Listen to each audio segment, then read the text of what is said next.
The iPhone 16 Pro is a much refined iPhone. All the features that make it Pro have been improved. But a lot of people are being swayed back down to the entry-level iPhone 16 because of the bright, fun colors. This year, more than ever, the Pro phone is for those who need that last 10%, the uncompromising best of the best. If you can live with a gray phone. Let's start with the design. As someone who upgrades every 3 to 4 years, this is the first time Apple hasn't substantially rethought the design between two of my personal phones. And yet these phones still feel completely different in the hand. It still has flat sides, tall skinny buttons, round speaker holes, a multi-layer camera mesa, and a frosted glass back. But a lot of the proportions and details have changed. The edges are flat, but the corners are slightly rounder, so it's much more comfortable to hold. The screen bezel is significantly thinner, the corner radius is larger, the notch is now a more attractive dynamic island. The titanium frame has a soft matte texture rather than a polished finish. The metal and the glass blend together. It doesn't show fingerprints quite as easily, but it does still smudge, especially on the black. On the inside, the entire structure of the phone has actually been completely redesigned, making this phone far more repairable. Last year's models had some heat problems, and this phone has a much better thermal design. It gets a little warm if you spend a lot of time in the camera, but it never gets hot. But the elephant in the room is the significantly larger camera bump. As someone who holds their phone in their left hand, the camera bump sits right where my index finger naturally wants to rest. I have to scrunch up my finger or adjust the angle to get it out of the way. It's like when my dog wants to sleep right on the corner of the bed. I can scrunch up my legs or sleep at an angle, but at some point I just have to ask her to move. I tried asking my camera bump to scram and lay down in its bed, but it isn't as well trained. The silver lining is that Apple literally cannot make the camera bump any bigger than this. It would start to interfere with the entire world of MagSafe accessories. Apple can't rearrange the cameras horizontally across the top like Google does either, because then you wouldn't be able to hold the phone horizontally to record spatial video. Now, I don't really know why the LiDAR sensor has to be on the first floor of the camera bump. It could just be flush with the back of the phone. It wouldn't look as good, but then it would be out of the way at least. There are a few minor design elements I still missed from my iPhone 4 and iPhone 5S.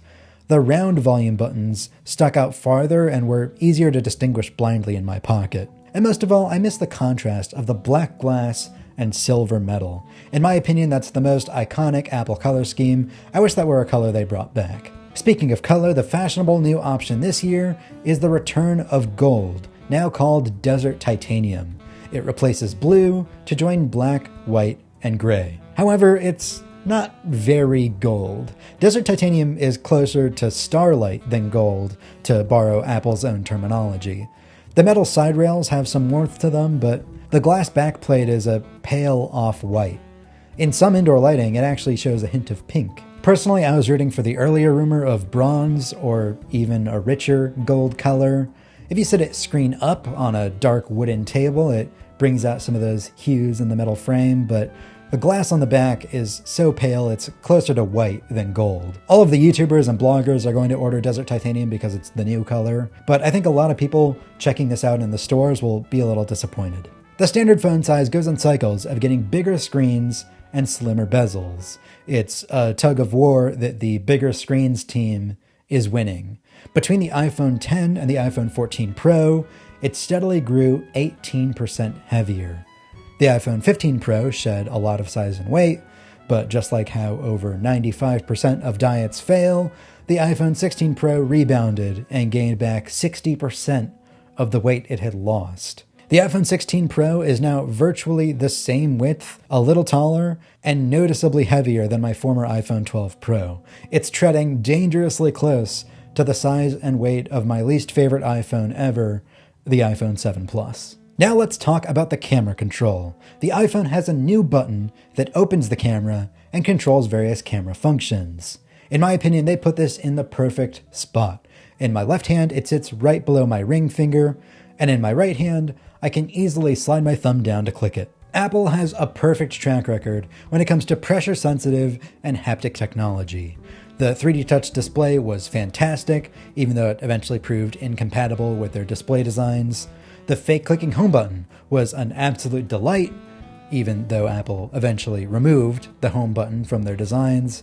And the Magic Trackpad continues to be the gold standard. The camera control is the first time Apple has combined haptic feedback and pressure sensitivity on top of a real clicking button. At first, I expected it to feel more like a real camera with like 2 strong physical clicks. And so the first time I tried to activate the on-screen controls, I accidentally took 8 pictures in a row. Instead, you just need to apply a little bit of pressure to activate the on-screen menu. First, it opens to a zoom control.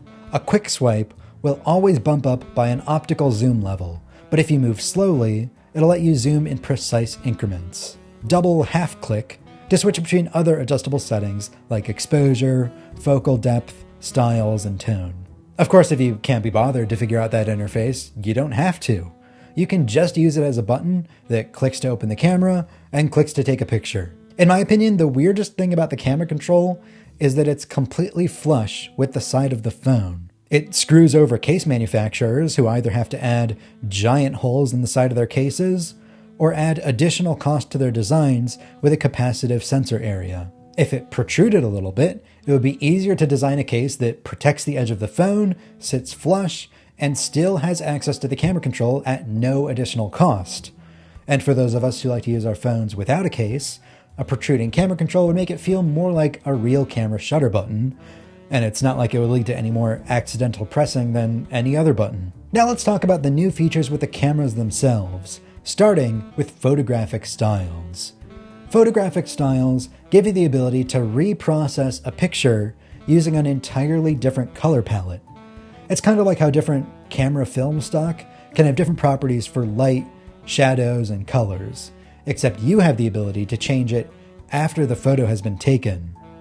Applying a photographic style to a picture can turn an ordinary looking picture from, nice picture, to, ooh, that's a nice picture. It's much better than using a filter because it's non-destructive and can use the extra information that the camera captures.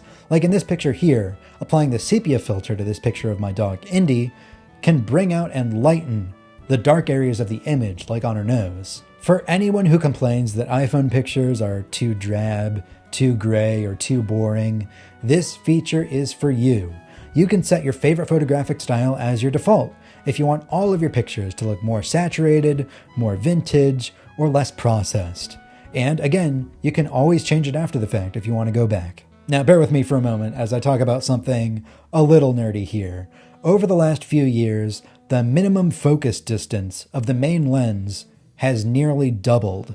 The minimum focus distance is a measure of how close you can get a camera before it can't focus anymore and starts to get blurry. I set up this test, and on my iPhone 12 Pro, I found the minimum focus distance is about 8.7 centimeters. On my iPhone 16 Pro, I was astonished that it was 16.7 centimeters. But the iPhone has 3 cameras on the back and wants to be clever. If you ever get too close for the main 1x lens, it switches to the 0.5x lens and crops it inward, hoping you won't notice.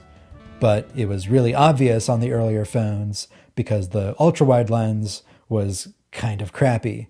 The new ultra-wide lens on the iPhone 16 Pro is much better. It's higher resolution and it has a much bigger sensor. So it's not as obvious, but if you're really paying attention, you're taking a picture just below the minimum focus distance and you're in a dark, poorly lit room, you can see the switch if you have an eye for such a thing. The ultra-wide camera truly sings when you let it do what it's supposed to do. Take incredible macro shots and wide landscapes. The macro shots are incredible. You can just keep getting closer and closer, and so much closer than you thought was possible, but it somehow still captures these beautiful, shallow depth of field images. The 48 megapixel ultra-wide landscape images are beautiful. You can capture huge vistas, but the 8,000 by 6,000 pixel resolution means you can zoom in and crop to your heart's content. The larger sensor also means it'll do much better in low light. The camera won't have to activate night mode or do as much processing for noise reduction. Slow motion video has a big upgrade this year with 120 FPS video in 4K. You have 3 different speeds you can slow down to: 50%, 25%, and 20%. But more important to me than 4K 120 are the improvements they made to 4K 60 video recording. Before, the camera system only had the bandwidth to capture 4K 60 video from one lens at a time. Once I started recording, I couldn't switch to the 0.5x or to the 2x lenses. That limitation is no more. You can freely switch between all 3 lenses. Additional microphones significantly reduce wind noise and enable new audio mixing features. Audio quality doesn't make headlines, but these are both great improvements that will upgrade all of your videos from here on out. It's classic Apple. You'll hear spatial audio recording if you play back your video using AirPods, a surround sound system, or InnoVision Pro. And you can adjust the audio mix. You can bring up dialogue, turn down background noise, using Apple's presets. Now, the names for these presets are kind of inscrutable to me. Standard, in-frame, studio, and cinematic. I don't know, here's what they actually mean. Of course, the biggest news on the smaller phone is old news on the Pro Max, the 5x telephoto zoom. This gives you an incredible amount of optical reach. It's a welcome change for those of us who don't like being forced to choose between camera and comfort. Unfortunately, the sensor inside this lens is now several years old at this point. It would do really well with that 48 megapixel makeover. Now let's talk about Apple Intelligence. I've been using Apple Intelligence on my Mac for a few months now, but this is my first time using it on my phone, which is how a majority of people are going to experience it. It's available right now in the 18.1 beta if you're brave, and it will be available in October if you're patient. Although Visual Intelligence, the feature exclusive to the iPhone 16 line, is not yet available for testing. Writing tools are available in most apps. This set of features lets you proofread, change the tone of, rewrite, or summarize any block of text. I probably won't be using this very often, considering I'm already a professional writer, but not everybody has the same skill set. If you're not very good at reading and writing, or you're still learning English, these tools will elevate your ability. What I find useful is the ability to reformat any piece of text into a bulleted list or a table. No matter your writing skill, reformatting a document is a universal pain in the ass. Summaries. If you get a whole bunch of notifications at once, instead of seeing them one after another in a giant list, you'll instead see a summary of the entire lot. And these have about a 90% hit rate. If you get a bunch of text messages at once, it can usually parse the conversation pretty well, but occasionally it's missing that one piece of context and comes up with total nonsense. It's kind of hilarious, honestly. They're really useful in mail, where instead of seeing the first 2 lines of text in an email, which are usually useless, it gives you a 1-sentence summary of the entire message.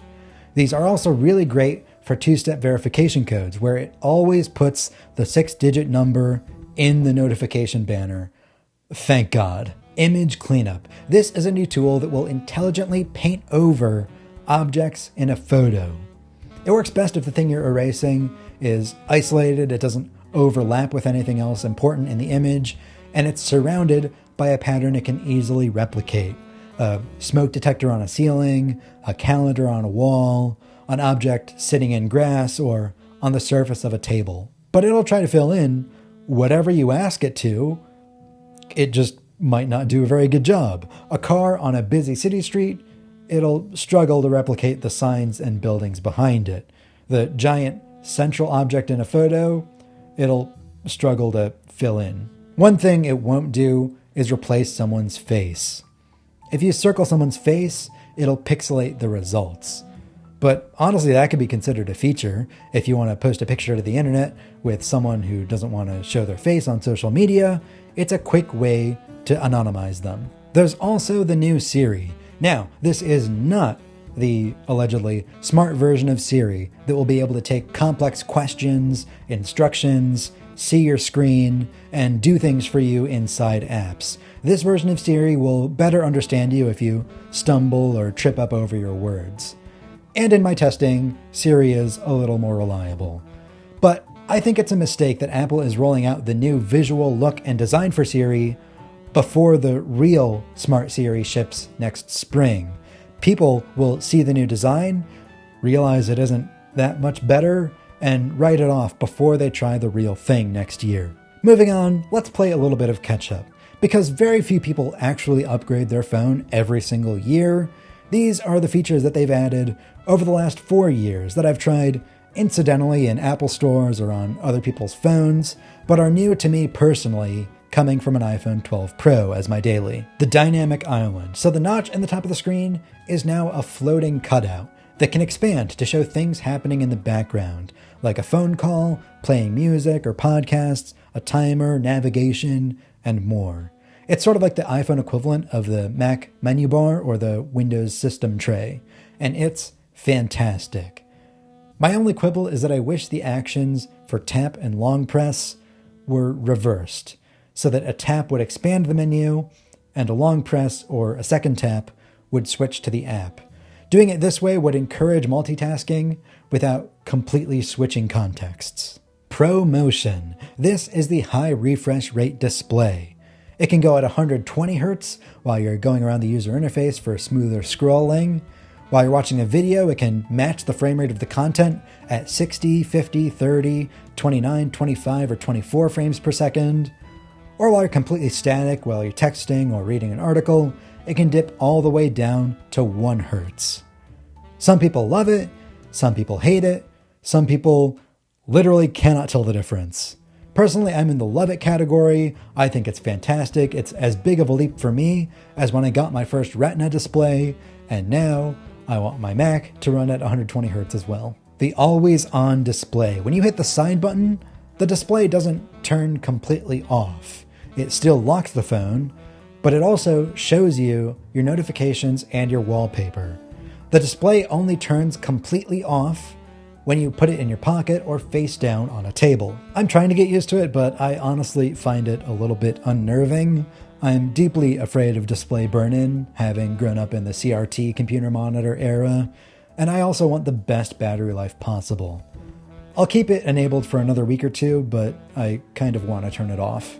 Even if you have the always-on lock screen turned off, Standby still displays always on, and I think that's a good balance. The action button. This replaces the ring mute switch with a customizable button. I have mine set up to run a shortcut that adds something to my shopping list, because I always all the time say, ooh, I should add that to my shopping list. And I literally never do. Until now, at least. How useful you find the action button depends on which size of phone you have and how you hold it. I have the smaller phone and hold it in my left hand, so it's always easily reachable with my thumb. The Lightning port has been swapped for a USB-C port. This will probably have a smaller impact on my life than most people. I don't have a MacBook, iPad, or Nintendo Switch, so I don't have a bunch of USB-C chargers just lying around my house. And I already charge my phone pretty much exclusively by MagSafe. The one and only time I plug my phone in is for recording these videos or making screenshots of screen recordings on my Mac, so the one and only Lightning cable in my life was swapped out for a USB-C cable, and that's pretty much it. Honestly, it might have a net negative impact on my life, because when my phone inevitably gets filled with dust, because I have 2 big, hairy, fuzzy dogs, the USB-C port will be harder to clean than the Lightning port I used to have. Big improvements to portrait mode. You can now convert a regular photo into a portrait mode photo after the photo has been taken, and even adjust the focal point as well. Both of these are huge improvements. Portrait mode is no longer a separate mode you have to go into, really, since you can apply it at any time. Cinematic mode. This is like portrait mode artificial blur, but for video. And just how it took portrait mode a few years to actually start looking good, cinematic mode has come leaps and bounds since it was first introduced on the iPhone 13 Pro. And you can now shoot in 4K, though still only at 24 or 30 FPS. Action mode stabilizes a video if you're running or shooting a moving target.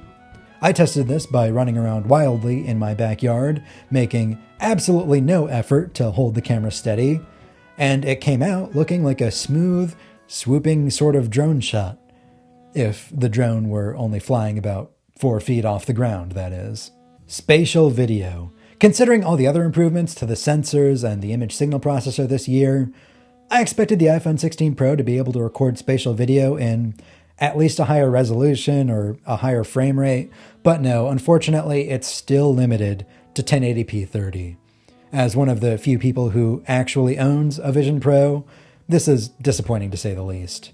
I think my desire for 4K 60 video will triumph my desire for spatial video recording, especially because spatial video looks much better when recorded on a Vision Pro than on an iPhone anyways. Now let's talk about speed, battery life, and charging. The A18 Pro chip is fast, and the battery lasts all day. This hasn't really been a problem for a number of years now, but I feel obligated to mention it anyways. Remember when iPhone reviews used to include a section on call quality? Like how loud the speaker was, if there were any dropped calls, and the actual clarity of the audio? I feel like this section is heading in the same direction. It's fast. That's all you really need to know. On Sunday, I had a day out and about, 15 hours and 15 minutes between taking it off the charger in the morning and putting it on the charger in the evening. The screen was on and the phone was being used for about half that time, so just over 7 hours of active usage. An hour and a half of that was navigation in Apple Maps in the car with the screen on. And I ended the day still with 28% charge left. Though for some people, my unusually active day is their average. If you're a bigger battery drain than I am, you'll appreciate the new 45-watt wired charging speeds for incredibly fast charging times. Make sure you get yourself a hefty charging brick. It also supports 25-watt charging via MagSafe if you use Apple's new MagSafe charging puck with a wire. It might be a while for third-party manufacturers to update their charging stands. So in conclusion, iPhone 16 or iPhone 16 Pro. Now more than ever, the Pro phone is a truly professional phone with a pro camera, pro display, and pro graphics. Now the regular iPhone 16 is a great phone that's good enough for nearly everybody, and it comes in bold, fun colors that you will appreciate every single time you look at your phone. But if you can appreciate the technical advantages of the iPhone 16 Pro, you will love it. It is the best iPhone ever. Remember to like and subscribe. I'm Griffin Jones with Cult of Mac.